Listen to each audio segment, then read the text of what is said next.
법적인 노동자비 하니까 뭐냐면 회사는 우리가 교섭을 요구하면 회사 반드시 와야 돼요. 왜? 안 오면 이거는 처벌을 받는 부당노동이니까. 교섭이 반드시 참여해야 될 의무를 회사가 부담하게 되는 거죠. 교섭이라고 하는 건 법적인 거죠. 두 번째는 이렇게 교섭을 쭉쭉쭉 하다가 얘기가 잘 되면 좋겠는데 얘기가 사실 잘 안 되는 경우도 많다는 거죠. 그럼 얘기가 안 되면 어떻게 해야 돼요? 우리가 차를 세워야 돼. 화물연도 차를 세워야 되고, 우리도 차를 세워야 돼. 이 차를 세우게 되면 또 다 결과가 달라지게 되죠. 왜? 이 화물연대는 차를 세우게 되면 이 파울 자체가 뭐예요? 불법이죠, 맞죠? 불법입니다. 네. 정상적인 노동자가 아니니까 회사의 업무를 방해한 업무방해죄 뭐 이런 류의, 그래서 손해배상 이런 류의 법적인 책임을 화물연대는 부담하게 됩니다. 다만 이걸 힘으로 누르는 거죠. 힘으로 누르는 거죠.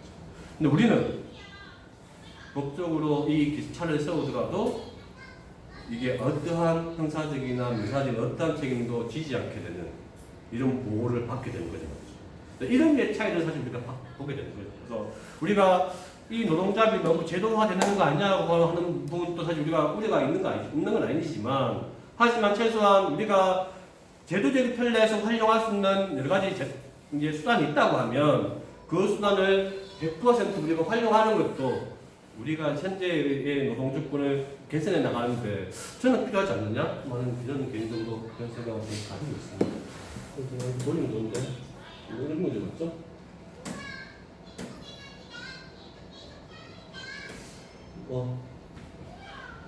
나머지 뒤에 가서 한번 질문이 나오면 얘기하면 되고요.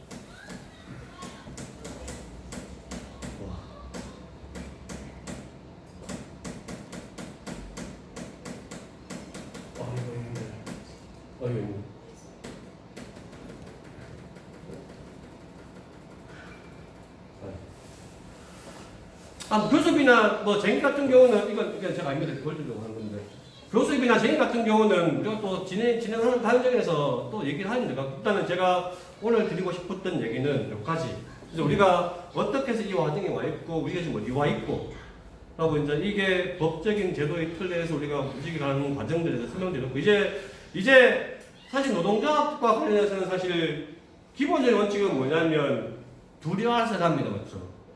둘이 알아서 하는 거죠. 결과적으로 최소한 노동조합과 관련한 단체에서 단체 행동 이런 데에 대해서 노동조합 운영 관련해서는 뭐냐면 기본적으로 법이 가지고 있는 입장은 뭐냐면 몇끼 이상입니다. 이제 우리가 이제 어떻게 내부적으로 어떻게 할 거냐의 문제고요. 결국은 우리가 노동조합을 어떻게 조직하고 운영할 거냐, 교섭을 하는 과정 우리가 어떻게 갈 거냐. 교섭이 안 되면 우리가 이제 법적으로 이 쟁의나 단체 행동 우리가 어떻게 행사할 거냐. 그래서 사실 내부적으로 우리 노동자협이 자유적으로 결정할 수 있는 문제이기 때문에 최소한 그 정상적인 절차를 거치는 범위 내에서 법적으로 우리가 어떠한 불이익이나 이런 걸 받지 않도록 법적으로 보호된다는 것, 여기까지 한번 얘기하려고 제가 오늘 준비를 했습니다. 일단 제가 준비한 내용은 여기까지만 하고요. 혹시 질문이나 이거 있으면 이제 가볍게 질의응답 이렇게 한번 하는 식으로 진행을 해봤으면 좋겠습니다.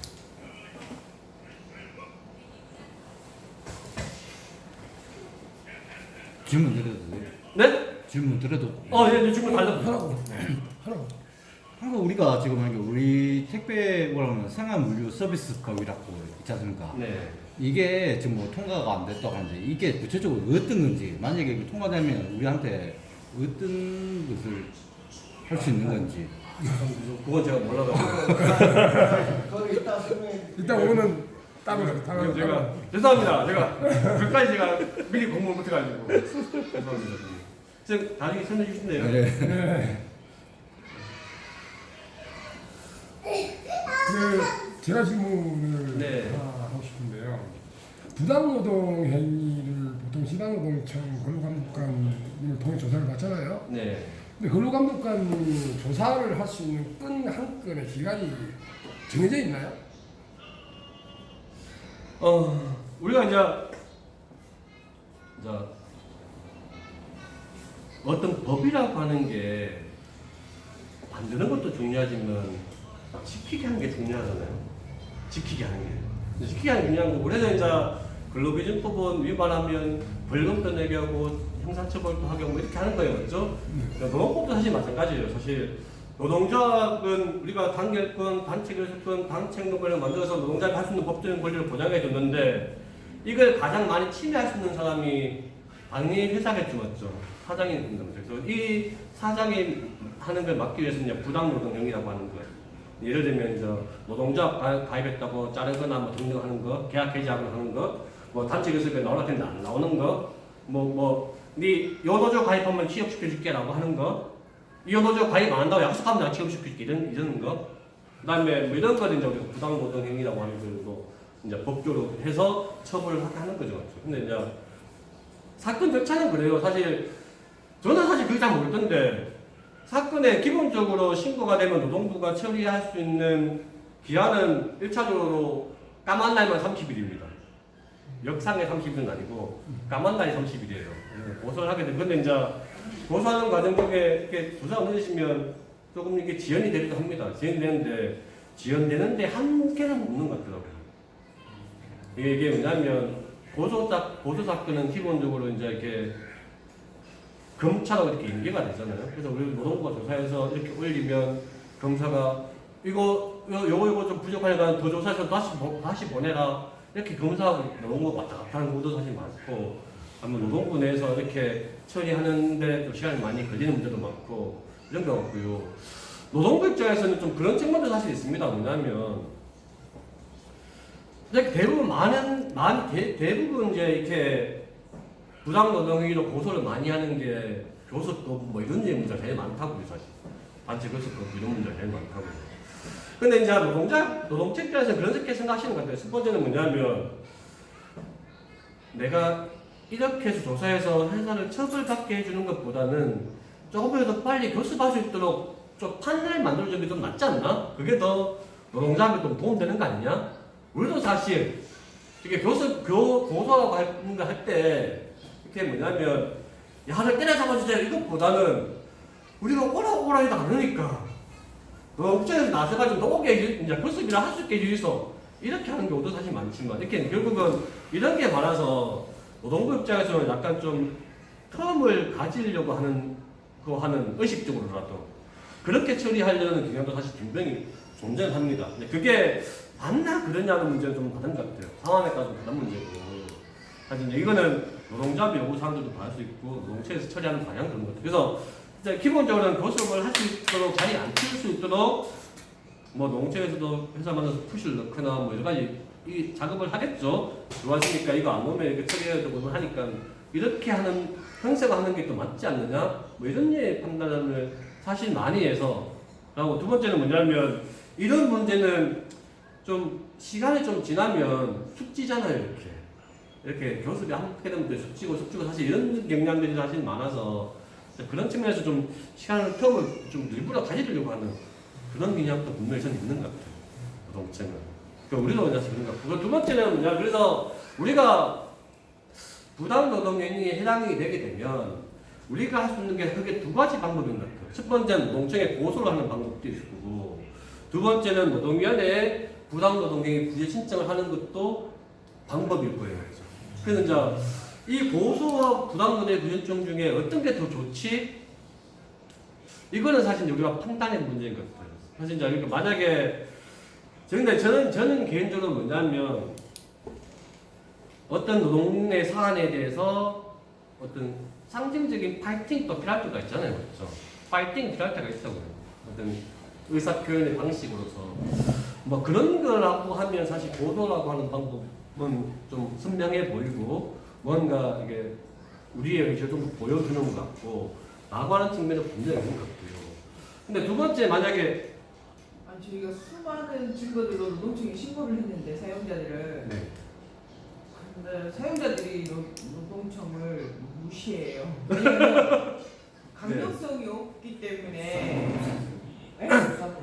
말로 뭐 이렇게 쳐다보겠어 그냥 그런 식으로 해가지고 와봤자 이러고 또 실제 저희가 느끼는 게 네. 신고해도 뭔가 와닿는 눈에 보이는 게 없어서 뭘 하고 강력성이 뭐가 있지 그냥 의문이 들 것 같아요. 아직 시간이 일러서 그런 건지 잘 모르겠어요. 네, 몇 가지 정도 있죠. 그래서 상징적인 의미나 많은 부분에 선명성이 내정 부분이 있는 것 같아요. 그리고 이제 근데 저는 개인적으로 만약에 실질적으로 뭔가 어떤 결과물을 내고 싶으면 사실 노동위원회를 좀 더 권해요. 노동위원회를. 왜냐하면 고소와 노동위원회는 조금 방식이 달라요. 방식이 달라요. 첫 번째 고소는 뭐냐면요. 우리가 이러한 류의 사고를 있으니까 그런 잘못이 있으니까 이걸 처벌해달라고 고소하는 거 이제 하는 거잖아요. 처벌 주세요라고 하는 얘기예요. 형사님, 검사님 처벌 주세요라고 하는 거라고 그냥 하는 거라고 해봤죠. 근데 이거는 처리되는 일차가 뭐냐면 첫 번째는 뭐냐면 기간이 너무 길어질 수가 있어요. 길어져요 또 완전했잖아요. 노동조합과 관련한 집단 행동, 집단 노사와 관련한 분쟁은 좀 그렇다고요. 왜냐하면 노사 간의 대립이 첨예하기도 하고 이 결과가 어떤 노동적인 어떤 판단에 이 노사 간의 어떤 교섭에 어떤 영향을 미칠 수도 있기 때문에 노동청이나 검찰청은 되게 조심스러워요. 현실적으로 좀 그래요. 근데 이거는 뭐냐면 우리는 가서 우리 얘기 하는 거예요. 회사도 회사 가서 노동청에 가서 이 얘기 하는 거예요. 근데 우리가 노동청에 가서 어떤 얘기를 했는지도 모르지만 회사가 노동청에 가서 무슨 얘기 했는지 우리도 몰라. 그리고 이게 지금 왜 되고 있는지 잘 몰라. 왜? 노동청에서도 마찬가지예요. 맞죠? 우리가 얘기했던 얘기를 회사 얘기해주면 안 되잖아. 마찬가지라고요. 회사가 이렇게 한 얘기를 우리한테 얘기해주면 안 된다고. 그건 경찰의 가장 기본적인 그거예요. 그러니까 도대체 왜 되고 있는지도 모르고 뭐 그렇다고요. 처리기간이 길어진다. 어떤 이제 대응이 사실 좀 애매해져요. 근데 노동위원회는 뭐냐면 일단 첫 번째는 60일 안에 쇼부가 납니다. 일단 뭘 해도 60일 안에 쇼부가 나요. 왜? 법으로 60일 안에 모두 결과를 내야 되기 때문에. 두 번째는 뭐냐면 우리가 얘기한 내용도 회사에 가겠지만 회사가 하는 내용도 우리한테 온다고요. 재판하고 똑같기 때문에. 재판하고 똑같아요. 재판은 뭐예요? 우리가 서류 내면 상대방한테 가죠. 상대방의 서류는 우리한테 온다고요. 재판 절차가 일종이에요. 그러면 야가 도대체 무슨 얘기 하는지도 알 수 있어요. 그러니까 우리가 좀 더 이제 어떻게 법적으로 뭔가 대응을 하기가 훨씬 더 수월해서요. 그래서 이제 우리가 이 고소라고 하는 방식과 부당노동의 구제신청이라고 하는 방식 중에 어떤 걸 선택할 것인지는 우리가 한번 선택을 한번 해줘야 돼요. 근데 이제 뭐냐면 이 두 개를 다 같이 하는 건 별로 의미가 없어요. 왜?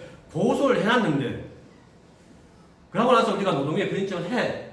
그러면 기본적으로 노동청은요 수사 중단입니다. 지침이 그래요. 노동위원회 결과가 나올 때까지 수사 중단이라고.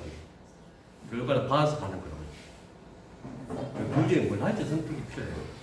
근데 어떤 저는 개인적으로 뭐냐면 좀 시기적으로 어떤 급박하게 뭔가 파이팅이 필요할 때가 선명성이 필요할 때면 고소라고 하는 방법도 좀 필요할 수 보이고 그리고 뭐 이게 좀 정확하지 않은데 그래도 한번 회사 급주려고 한번 뭐 이런 의미면 고소라는 방식이 사실 의미가 있을 수 있을 것 같고 그런데 뭔가 실질적인 어떤 문제를 해결하고 싶으자면 사실 저는 개인적으로 노동이라는 정책을 좀 더 많이 권합니다. 그래서 좀 가든 부든 되든 안 되든 빨리 결과를 볼 수 있으면 보려고 하면 그래서 이제 그런 류의 차이는 좀 있을 것 같아요. 지금 최근에 저희가 지회 창립 전에 네.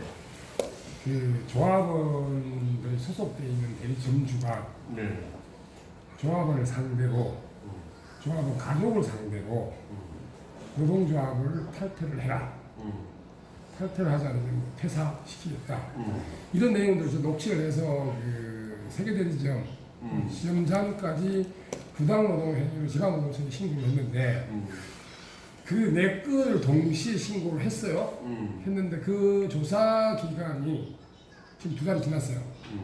근데 아직까지 이루어지지 두 분은 조사를 마쳤고 두 분은 아직 진행 중에 있는데 사실 그 초기 부당노동 행위로 신고한 건 사실 미미해요. 그게 뭐 큰 부당노동 행위라고 보면 안 되고 말씀하신 것처럼 이건 어떤 위협이나 이래도 유리한 조건을 작용하려고 했던 건데 2달 넘게 지루하게 끌고 오고 있는 중이라서 항의 방문까지 했었던 적이 있었고요. 근데 3일 전에 이건 뭐 명백한 부당노동 행위로는 얘기를 하시더라고요. 뭐 최고조에 올라갈 정도의 부당노동 행위권을 고소고발을 신청을 하러 갔는데 근로감독관님 하시는 말씀이 이 조사가 안 끝났으니 이 조사 끝날 때까지 밀어놓자라고 나와요. 그래? 예. 네, 그래서 이 답답한 게 뭐냐면 이 조사가 사실 더 큰 건데 이게 정상적인 조사가 이루어지면 얘들은 작은 거예요. 근데 얘가 조사가 완벽하게 이루어지면 진짜 이거 제대로 한 방 매기는 꼴인데 얘가 조사가 끝났으니까 얘를 미루자고 갖고 있는 상태예요. 이러니까 실제 우리는 당한 입장에서는 행정 업무가 뭐 말도 없이 길어지니까 환장하는 거죠. 뭐 이럴 때 대체 방법이 어떤 거냐 저는 크게 묻고 싶은 거죠. 근데 그게 그렇다고요. 사실 이게 아마 지금은 또뭐 인사철도 있고 뭐해서 또 복잡하고 바뀌고 또 사람도 바뀌게 되고 할 거예요. 뭐 2월 10일 되면 또 포항도 사람 바뀌니까 바뀌고 할 거니까. 근데 이제 일단은 뭐 사실 이게 시간이 지연되는 거를 우리가 100% 통제하기 사실 쉽지 않아요. 사실 보수업들은 말씀드렸잖아요. 사실 노동청은 뭐냐면 왜냐면 이게 노조가 빨리 자리 잡아서 정상적으로 궤도 올라오는 게 사실 관심도 많은 행정 관청이기 때문에 그거에 좀 더 관심을 좀 두고 움직이는 것이 야, 나 빨리 조사해서 빨리 나가고 경찰에 빨리 나가 빨리 집을 밖에 해야지 이것보다 앞에가 좀 더 중앙성이 있다고.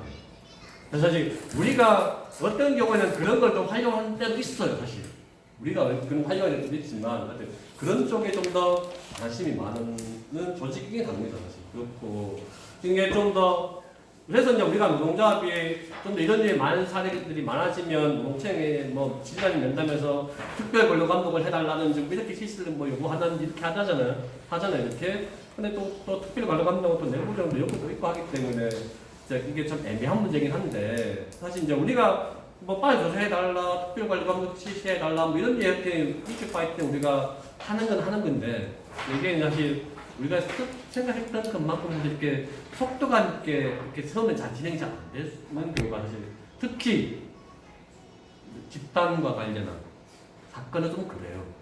이제 사실 밑에 임금 체불이라고 빨리 되는 건 아니지만 임금 체불에 대해서 가지고 있는 생각과 이 집단의 사건과 관련해서 가지고 있는 생각이 조금 달라요. 왜냐면 좀 자체적 해결에 좀 더 주안점을 주고 이게 이렇게 분위기를 만드는 게 좀 더 자기 입장에 좀 더 중요하다라는 생각을 좀 가지고 있는 거예요. 제가 보기에는. 그럼 추가 고소권은 지금 빼가 질문 하나. 지금 제가 이제 궁금한 거는 그 울산과 네. 포항의 그 근로감독 간의 그 자세를 좀 대하면서 네. 자세의 어떤 차이점을 좀 말씀드리고 싶습니다. 뭐냐면 울산은 근로감독관 같은 경우는 노동위 중앙위원회 어떤 판례 사례라든가 이러한 걸 들으면서 적극적으로 중개를 하고 있는데 최근에 포항 같은 경우는 근로감독관이 중앙노동위원회 그 판례가 나와 있는 사례를 어떤 그런 사례를 인정을 않더라고요. 제가 이제 질문 드리고 싶은 거는 노동위원회에서 노동 판례가 나와 있는 이 자체가 근로감독관이 이거를 갖다가 활용을 해서 어떤 현장에서 적극적으로 중개를 하고 이러한 것들은 할 의무는 없나요? 뭐 이게 아마 사실 이게 행정 조직이기 때문에 울산 노동청 생각하고 포항 노동청 생각하고 이러지는 않을 거예요. 예, 그렇죠. 그거는 그렇게 할 수가 없는 거기 때문에 행정 관청이라서 그건 분명 같고요. 두 번째는 아마 글쎄요. 뭐 아직까지 이게 뭐 개인의 스타일의 문제일 수 있는데 담당하시는 개인 담당 감독관 개인의 스타일의 문제에 좀 더 가깝지 않을까요? 제가 생각에는 그래 보이는데. 아니 그러면 근로감독관이 충분하게 그 지금까지 나와 있는 노동위원회 판례라든가 이거 다 참고를 해야 되는 의무는 있는 거죠. 당연하죠. 네, 당연하죠. 근데 그 차이는 제가 보기엔 이런 것 같습니다. 그 울산은 좀 대규모 노동조합이 그 자리를 잡은 곳이라서 교육감독관님 압박이나 뭐 빨리빨리 처리하는 과정이 있고 포항은 그 지금 공공 말고는 제가 공공 만났을 때는 그러더라고요. 그 백서철 교육감독관 무지하다라고 얘기를 하시던데 아직 노조가 크게 자리를 안 잡아서 그런 차이가 있을 것 같고요. 사태의 심각성에 대해서 인식이 좀 다르거나 그럴 수 있습니다. 아니 그 정도가 아닙니다. 그 정도를 넘어선 정도 수방관하는 정도 수준인데 지금 그렇다면요. 두 번째 추가 고소권을 아직 접수가 안 돼 있는 상황이니까 네. 그걸 다시 끄집어내서 노동위원회에다가 접수하는 게 더 현명하지 않을까요?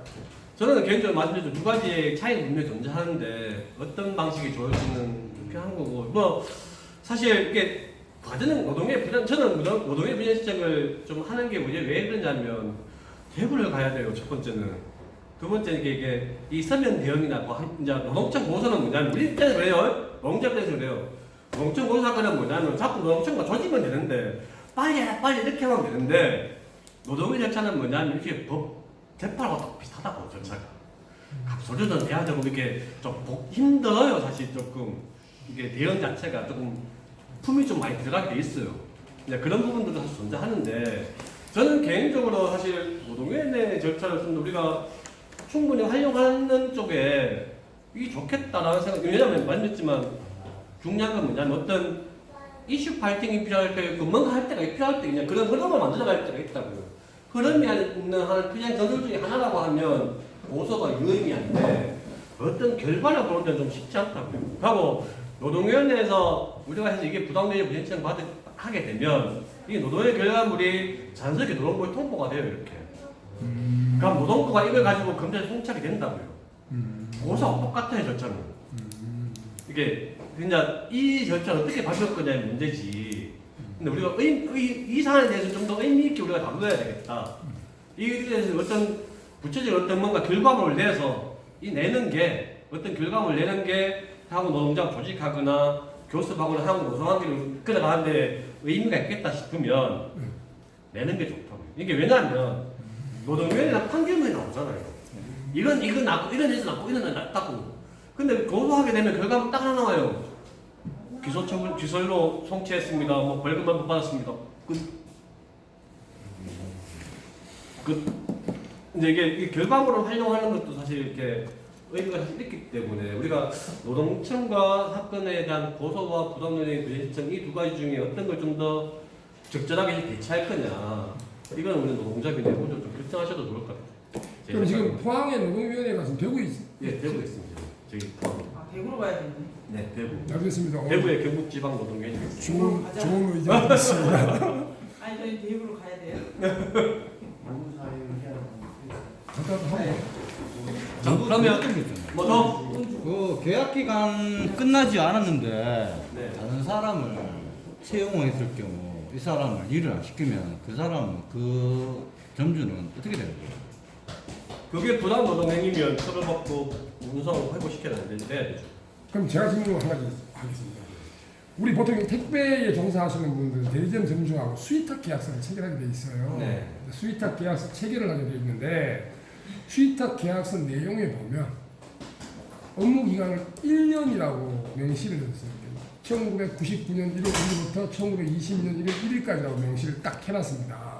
근데 저희가 법을 보면 2년이라고 명시가 되어 있거든요. 근데 저희가 이제 그 배남발을 신청하지 않습니까? 네.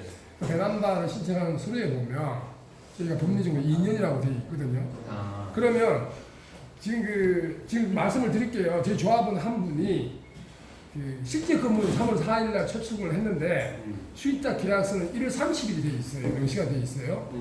그런데 1월 29일, 1월 30일 날 나가 이래 된 거죠. 그러니까 안 나가니까 경찰을 불러서 업무 방해로 신고를 해놓은 거예요. 아, 뭐 경찰서에. 경찰서에 네네네. 신고를 해놨는데 그러면 이런 경우에 저희 2년이 기준이 되는 거예요. 아니면 수의탁 계약서에 1년짜리가 기준이 되는 거예요. 그걸 어떤 식으로 정리를 내릴 수 있는 방법 없을까요? 우선은 계약서에는 1년이 일단 핵심 그렇죠. 보이는 게 1년이 아닐까요? 예, 예. 1년이 될 거고 이게 이제 뭐 그 부분에 대해서는 우리가 뭐 이게 일종의 노동자가 따지면 이게 우리가 해보죠. 그렇죠. 노동자가 따지면 이제 해고죠. 해고가 될 거고 우리는 이제 이렇게 계약해지 뭐 이렇게 이제 불려지는 뭐 이런 건데 사실 이제 그게 이제 이유가 노동조합이라고 하면 그게 이제 뭐 부당노동행위의 문제가 될 거니까 뭐 그런 방법을 우리가 해결해 나가는 것도 방법이 아니고 그냥 뭐 이유가 어떻게 되는지 모르겠지만 뭐 그 부당노동의 그 시스템 뭐 이런 부분은 우리 고려 한번 해보면 좋을 것 같고요. 사실 이제 일반적으로 근로자도 사실 마찬가지입니다. 이게 그냥 우리 그냥 뭐 택배는 따르고 뭐 우리는 따르고 이렇게 생각하지 말자고요. 우리가 이제 일반적인 노동자도 그렇죠. 기간제법은 2년 이상 치르지 못한다고 돼 있지만 계약을 1년 단위로 한다고요. 그냥. 그럼 1년이 끝이지. 근데 1년이 기본 끝인데 이제 결국은 뭐냐면 난 1년 더 할 줄 알았는데 나 계속 더 할 줄 알았는데 이런 문제가 있는 거잖아요. 잘린 게 이제 내가 그렇게 계약서에 사인한 건 맞는데 네가 어때 안 그랬나 뭐 2년은 보장해준다 했고 계속하면 쭉 가자 이렇게 얘기했고 한데 갑자기 이거 만들었다고 자르면 어떡하노 뭐 이런 거와 똑같은 얘기죠 사실. 이렇게 되면 이게 문제가 되면 이게 부당해고나 부당해 계약해지는 게 될 거고 그러면 이로 인해서 우리가 금전적 손실이 보험으로 있었는 회사가 보존을 해줘야 되고 뭐 그런 문제로 가겠죠 우리가.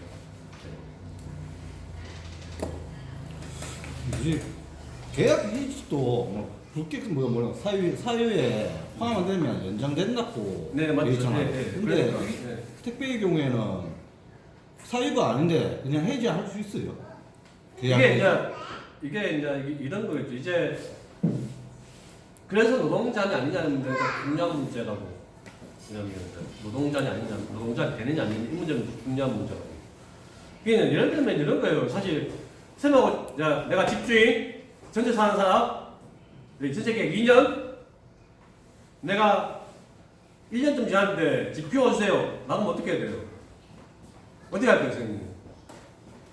기왕 집구할 때 배상도 받아요. 배상도 받아요. 계약 기간대로 하는 거. 안 나오면 되죠.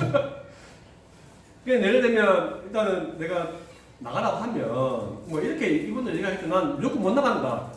맞죠? 아니면 두 번째 가면 이사 비용 내놔라 갈게. 뭐 이런 얘기 있을 수 있겠죠.